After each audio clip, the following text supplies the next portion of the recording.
আমাকে কেন করছে সেটা আমি জানি না। ইতিমধ্যে আমার ভিডিও ভাইরাল।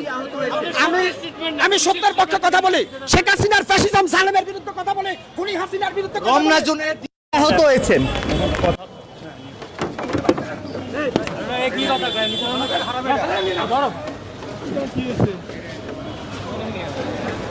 একজনকে আটক করে কিন্তু নিয়ে যাওয়া হচ্ছে।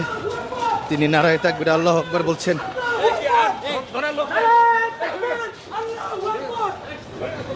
আল্লাহু আকবার, আল্লাহু আকবার, আল্লাহু আকবার, আল্লাহু আকবার।